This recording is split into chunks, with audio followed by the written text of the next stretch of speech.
بسم اللہ الرحمن الرحیم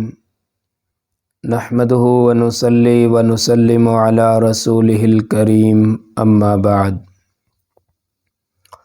گزشتہ نشست میں آپ احباب کے سامنے مسلمانوں کی جو انہوں نے حبشہ کی طرف ہجرت کی اس کا واقعہ آپ احباب کے سامنے عرض کیا تھا۔ پھر جو مسلمان حبشہ ہجرت کر کے چلے گئے، کفار مکہ نے ان کو بھی حبشہ سے واپس لانے کے لیے حکمت عملیاں اپنائیں اور اپنے دو ساتھیوں کو، جن میں عمر ابن عاص اور عبداللہ ابن ربیعہ تھے، دونوں کو نجاشی بادشاہ کے پاس بھیجا، ان کو قیمتی ہدیے ہدایے اور تحائف دے کر کہ ان مسلمانوں کو واپس ہمارے پاس بھیج دیا جائے۔ جب ان کی یہ تدبیر کارآمد نہ ہوئی تو انہوں نے مشاورت کی کہ اللہ کے نبی کے اس کام کو اور اس مشن کو کس ترتیب سے روکا جائے۔ چنانچہ قریش کا ایک وفد ابو طالب کی خدمت میں حاضر ہوا اور انہوں نے آ کے یہ کہا ابو طالب سے کہ دیکھو، آپ کا بھتیجا ہمارے معبودوں کو برا بھلا کہتا ہے، ہمارے آباء و اجداد کو گمراہ قرار دیتا ہے اور ہمیں بھی گمراہ کہتا ہے۔ اگر آپ نے اپنے بھتیجے کی ذمہ داری نہ لی ہوتی تو ہم خود ان سے نمٹ لیتے، تو بہتر یہ ہے کہ آپ خود ہی اپنے بھتیجے کو اس کام سے روک دیں۔ اور انہوں نے مکمل زور دیا اس بات پر کہ ہر صورت میں آپ اپنے بھتیجے کو اس کام سے روکیں۔ چنانچہ ابو طالب نے پیغمبر دو عالم صلی اللہ تعالی علیہ وسلم کو بلوایا اور آپ کے سامنے اپنی قوم کا موقف رکھا کہ میری قوم مجھ سے یہ مطالبہ کرتی ہے کہ آپ جو یہ کام کر رہے ہیں توحید و رسالت کا، آپ اس کام کو چھوڑ دیں۔ تو آپ نے اپنے چچا کا جب یہ جواب سنا اور آپ نے یہ محسوس کیا کہ میرا چچا ابھی اپنی قوم کے ہاتھوں مجبور ہے اور وہ یہ چاہتا ہے کہ مزید قوم کی طرف سے وہ کسی پریشر کو ہینڈل کرنے کی اہلیت نہیں رکھتا، تو آپ نے فرمایا کہ چچا، اگر یہ قوم جو آپ کے پاس یہ مطالبہ لے کے آئی ہے، اگر یہ میرے ایک ہاتھ میں سورج کو لا کے رکھے اور دوسرے ہاتھ میں چاند کو لا کے رکھے اور پھر مجھ سے مطالبہ یہ کرے کہ میں اس کام کو چھوڑ دوں، تو میں اس وقت تک اس کام کو چھوڑنے کے لیے تیار نہیں ہوں جب تک کہ میں اللہ کے اس پیغام کو پوری دنیا میں نہ پہنچا دوں، چاہے میری اس میں جان چلی جائے۔ اور یہ بیسیکلی قرآن کی ایک آیت کا مفہوم ہے جو اللہ کے نبی نے اپنے چچا کے سامنے عرض کیا۔ قرآن کا پارہ نمبر 28، اس میں ایک سورت ہے سورۃ الصف، اس میں اللہ تعالیٰ فرماتے ہیں هُوَ الَّذِي أَرْسَلَ رَسُولَهُ بِالْهُدَى وَدِينِ الْحَقِّ لِيُظْهِرَهُ عَلَى الدِّينِ كُلِّهِ وَلَوْ كَرِهَ الْمُشْرِكُونَ کہ اللہ نبی کو اور دین حق کو بھیجتا ہی اس لیے ہے کہ تاکہ اللہ اس کو تمام باطل ادیان پر غالب کر دے، چاہے مشرکوں کو وہ ناپسند ہی کیوں نہ ہو۔ تو آپ نے فرمایا کہ میں تو ایک مشن لے کے آیا ہوں، اللہ کی توحید کا، اور اللہ کا پیغام پوری دنیا میں پہنچانا یہ میری ذمہ داری ہے، لہٰذا میں اپنی ذمہ داری کو پورا کیے بغیر کسی صورت میں بھی اس کام کو نہیں چھوڑ سکتا۔ پھر آپ لکھا ہے علماء نے کہ آپ نے جب اپنی چچا کی زبانی یہ الفاظ سنے، جو ابو طالب نے اپنی قوم کا موقف جب آپ کے سامنے رکھا، تو آپ نے یہ سمجھ کر کہ ایک میرا چچا ہی تو تھا جو میری حمایت اور میری سپورٹ میں دشمنوں سے بات چیت کرتا تھا اور میری حمایت میں کھڑا ہوتا تھا، آج وہ بھی مجھ سے بری ہونے کا اعلان کرتا ہے، تو آپ اس پہ غمزدہ ہوئے اور آپ کی آنکھوں میں آنسو مبارک اتر آئے اور آپ وہاں سے اٹھ کر چل دیے۔ یہ جملہ فرمانے کے بعد آپ کے چچا نے آپ کو بلایا اور تسلی دی اور یہ کہا کہ بیٹا، آپ اپنے کام کو اپنے انداز میں جاری رکھیں جیسے آپ کی ترتیب ہے۔ تو بہرکیف آپ نے اپنے کام کو، اپنے مشن کو اسی ترتیب سے جاری رکھا۔ اس کے بعد جب قریش مکہ نے یہ محسوس کیا کہ ہماری ابو طالب سے ملاقات کا کوئی فائدہ نہیں ہوا، تو انہوں نے دوبارہ ملاقات کے لیے پھر ایک تدبیر بنائی، اور تدبیر اس میں یہ اختیار کی کہ انہوں نے کہا کہ دیکھو ہمارے ہاں قرآن کا بھی یہی حکم ہے، اور یہی حکم زمانہ جاہلیت میں بھی تھا۔ انہوں نے کہا کہ اگر ہمارے ہاں کسی بندے کو قتل کر دیا جائے تو اس کی بدلے میں یا تو قتل ہے یا اس کی دیت جو 100 اونٹ ہے وہ ادا کرنی چاہیے۔ تو ہم ایسا کرتے ہیں کہ ہم اللہ کے نبی کو نعوذ باللہ شہید کر دیتے ہیں، اور ان کے شہید کرنے کے بدلے میں ہم ولید بن مغیرہ کا ایک بیٹا تھا جس کا نام تھا عمارہ، اس کو ابو طالب کے حوالے کر دیتے ہیں، وہ اس کو اپنا بیٹا بنا لے اور اللہ کے نبی کو ہمارے حوالے کر دیں۔ اب یہ انہوں نے ایک حکمت عملی تیار کی، اور دوبارہ ابو طالب سے ملاقات کے لیے آئے اور کہا کہ دیکھو یہ ولید بن مغیرہ کا بیٹا عمارہ جو ہے بڑا خوبصورت جوان طاقتور آدمی ہے، اس کو آپ اپنے پاس رکھیں، اپنا بیٹا بنائیں، یہ آپ کے سارے معاملات کو دیکھے گا، اور اللہ کے نبی کو آپ ہمارے حوالے کر دیں۔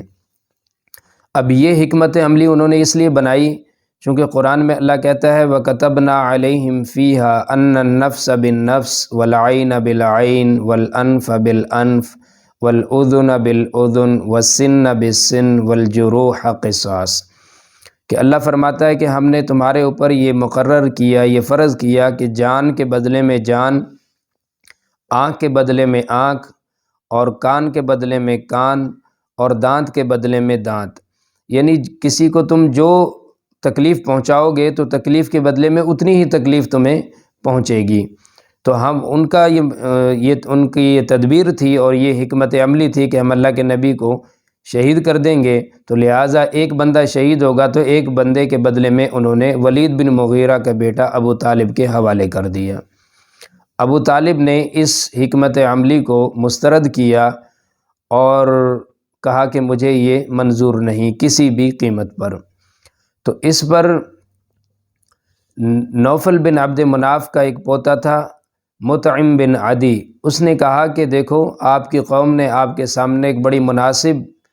تدبیر رکھی اور بڑی مناسب بات انہوں نے کی کہ آپ کو ایک بندے کے بدلے میں ایک بندہ دے دیا، لیکن افسوس کہ آپ نے اپنی قوم کی بات کو ٹھکرا دیا۔ تو ابو طالب نے کہا کہ یہ مناسب بات نہیں ہے، بلکہ ہونا تو چاہیے تھا کہ تم میری حمایت کرتے، بلکہ چہ جائے کہ تم اللہ کے نبی کے دشمنوں کے ساتھ مل کر تم بھی ان کے خلاف ہو گئے۔ تو بہرکیف یہ دوسری ملاقات جو ابو طالب سے ان کی ہوئی، تو اس میں جو انہوں نے بندے کے بدلے میں ایک بندہ پیش کیا تو یہ حکمت عملی بھی ان کی کارآمد ثابت نہ ہوئی۔ جب وہ اپنے مشن میں کامیاب نہ ہوئے تو پھر انہوں نے یہ مشاورت کی کہ ہم کسی نہ کسی طریقے سے اللہ کے نبی کو راستے سے ہٹا دیں۔ چنانچہ ابو جہل نے یہ تہیہ کیا کہ جب اللہ کے نبی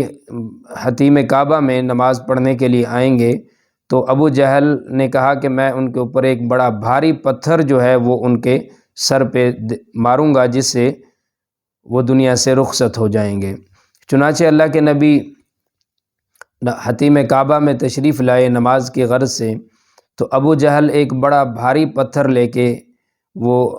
آیا، اور جب اللہ کے نبی کے قریب ہونے لگا تو بجائے آگے بڑھنے کے وہ پیچھے کی طرف پلٹنے لگا،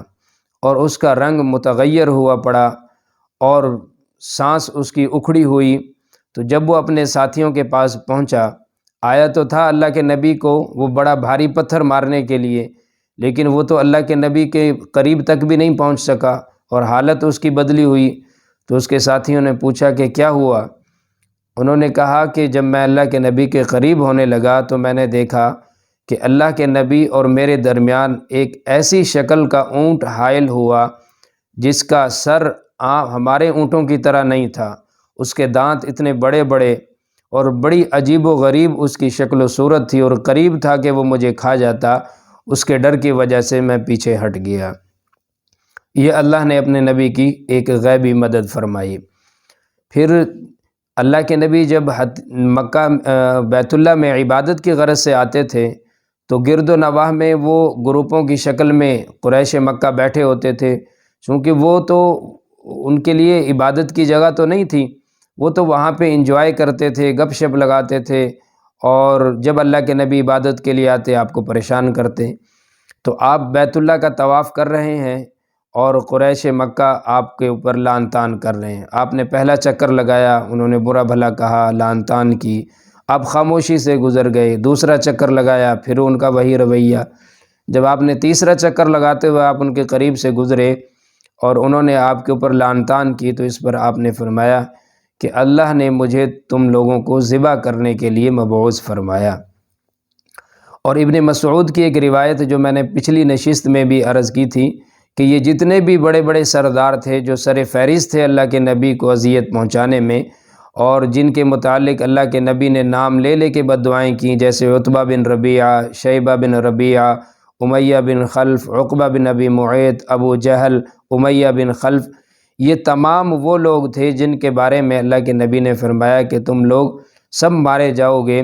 اور پھر ابن مسعود فرماتے ہیں کہ پھر اس چشم فلک نے وہ منظر دیکھا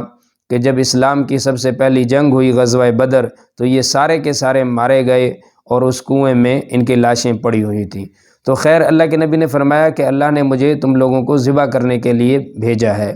یعنی اگر تم میرے سے ٹکراؤ گے اور میرے سے عداوت رکھو گے اور بجائے مجھے اللہ کا نبی تسلیم کرنے کے میرے ہی خلاف ہو جاؤ گے، تو پھر تم ضرور مارے جاؤ گے، اس جہان میں بھی اور آخرت میں بھی تباہ ہوگے۔ تو یوں اللہ کے نبی کو پریشان کرتے تھے۔ پھر ایک مرتبہ اللہ کے نبی عبادت کی غرض سے آئے اور عقبہ بن ابی معیط، جس نے اللہ کے نبی کی گردن مبارک پہ اونٹ کی اوجڑی بھی لا کے رکھی، جب آپ حتیم کعبہ میں داخل ہوئے اس نے اپنی چادر اللہ کے نبی کی گردن مبارک پہ ڈالی اور اس کو یوں بل دینے لگا، جس سے آپ کا گلا گھونٹا گیا اور اس سے آپ کو پریشانی ہوئی۔ تو ایک شخص نے کہا کہ اپنے ساتھی کو بچاؤ، تو صدیق اکبر رضی اللہ تعالیٰ عنہ کے کان میں یہ آواز پڑی تو وہ دوڑتے ہوئے آئے اور انہوں نے لوگوں کو دائیں بائیں کیا اور کہا اتقتلون رجلا ان یقول ربی اللہ، کیا تم ایک آدمی کو اس لیے شہید کرنا چاہتے ہو کہ وہ یہ کہتا ہے کہ میرا رب اللہ ہے؟ تو بہرکیف یہ اللہ کے نبی کے اوپر ان کی ذات کے حوالے سے بڑے ظلم و ستم ہوئے۔ پھر ابو جہل نے ایک مرتبہ یہ کہا کہ میں